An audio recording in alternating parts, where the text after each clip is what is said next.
मध्य दक्षिण पश्चिम मतदारसंघ मुख्यमंत्र्यांचा चर्चेत आला होता। अतुल लोंढेजी, तुमचे, तिवारीजी आणि वैद्यजी आभार।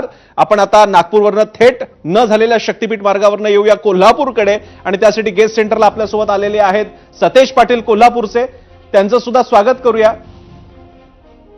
आणि यानंतर आपण आता पुढचा विषय घेणार आहोत। 0 अवरच्या चर्चेचा दुसरा मुद्दा आहे तो शक्तीपीठ महामार्ग भूसंपादनाला मिळालेल्या मंत्रिमंडळाच्या मान्यतेचा। आपल्यासोबत त्यासाठी सतेज पाटील। सतेज पाटीलजी, तुमचं स्वागत। आम्ही नागपूरला होतो, शक्तीपीठ मार्ग जो झाला नाही तिथून आम्ही गाडी पकडली आणि थेट तुमच्याकडे कोल्हापूरला आलेलो आहे। पण तुमच्याकडे येण्यापूर्वी फक्त याच्यातले काही मुद्दे समजून घेणार आहोत आपण। शक्तीपीठ महामार्ग भूसंपादनाला मिळालेल्या मंत्रिमंडळाच्या मान्यतेची आज बातमी आपण सगळ्यांनी पाहिली।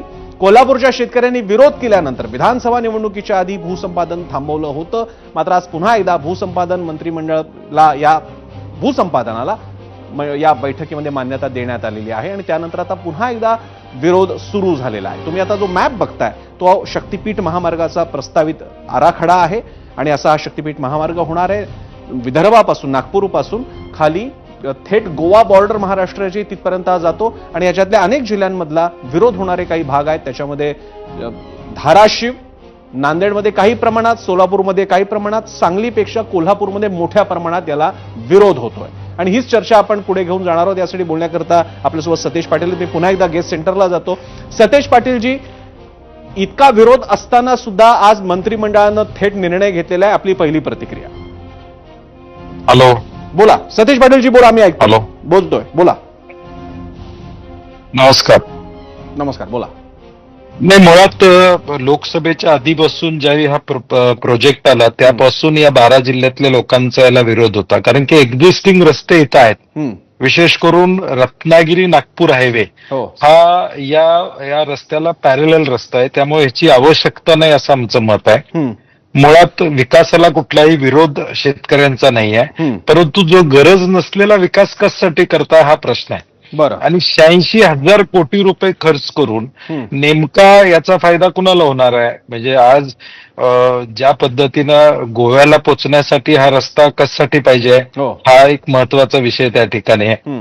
26,000च्या वर शेतकऱ्यांना याचा फटका डायरेक्ट त्या ठिकाणी बसणार आहे आणि म्हणून हा विकासाचा प्रोजेक्ट नाही, हा कॉन्ट्रॅक्टर धार्जिन प्रोजेक्ट आहे असं आमचं पहिल्यापासून म्हणणं आहे। बरं, लोकसभा निवडणुकीमध्ये ज्यावेळी सगळ्या मतदारसंघात फटका बसला त्यावेळी विधानसभेच्या आधी तत्कालीन मुख्यमंत्री एकनाथजी शिंदे साहेबांनी जाहीरपणे सांगितलं, पब्लिकला विचारलं, शक्तीपीठ पाहिजे का नको? नको, नको, रद्द केला, हे जाहीर सांगितलं। मग आज त्या पदावर असताना तुम्ही जी भूमिका घेतली त्या भूमिकेला हे सरकार बांधील नाही का?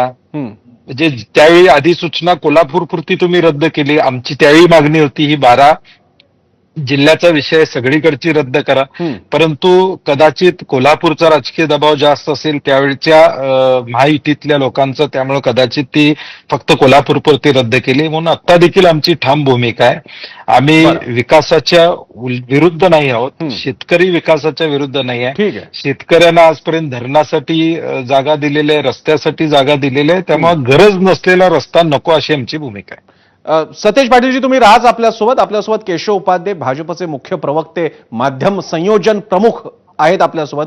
केशवजी, 2 प्रमुख मुद्दे घेऊन मी आपल्याकडे येतो। एक, जसं आता वंटी पाटलांनी सांगितलं की मुळात आपणच मान्य केलं होतं, आपण म्हणजे पक्षानं, सत्ताधाऱ्यांनी, की विरोध आहे